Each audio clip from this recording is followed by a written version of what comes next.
دا یو وخت کروندې وې، وریجې او جوار به مو پکې کرل.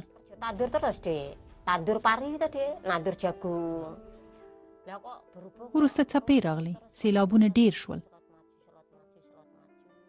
بالاخره یې زموږ ټول کلي وداړل او ډوب یې کړل.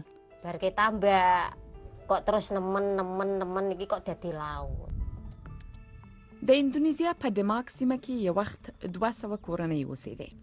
د پسیجا کور یوازینی او وروستی دی چې لا هم ولاړ دی.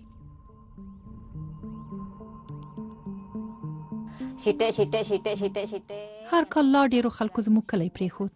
په 2005 کال کې خلکو غوښتنه وکړه چې باید بل ځای سرپناه ورکړل شي. یو کال وروسته ولاړل، اوس یوازې موږ پاتې یو. دا په 2003 کال کې ډماک دی. له 2019 کال سره یې پرتله کړئ. یوازې په څو کلونو کې سمندرغاړه 2 کیلومتره خوځېدلې ده. د اندونیزیا په لاروبر کې سمندرغاړې همدا ډول ډوبېږي او د میلیونونو خلکو ژوند ګواښي.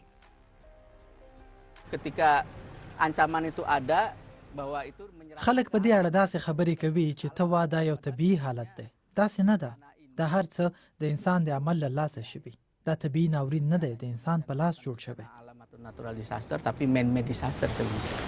ساینسپوهان وایي دلیل دا دی چې د ځمکې لاندې اوبه په شدت ایستل کېدې، پر سمندرغاړه ونې ووهل شوې او اقلیمي بدلون راغی.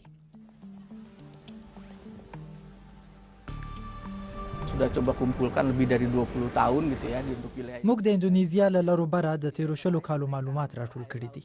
د سمندر کچه هغومره نه ده لوړه شوې، خو ځمکه 10 سانتي متره ډوبېږي. نو دا دواړه چې یو ځای شي خطرناک حالت پېښوي. حکومت اوس داسې دیوالونه جوړوي چې هیله یې ده د څپو مخه به ونیسي.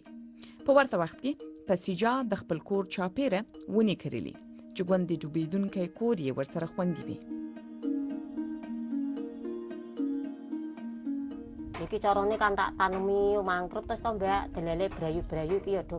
ما په دې سیمه کې نیالګي کرلي دي او اوس سم ځنګل ترې جوړ شوی. که مې دا ونې نه وای کرلې نو موږ کلی به سمندر وای او څپو به چیت ویت کړی وای.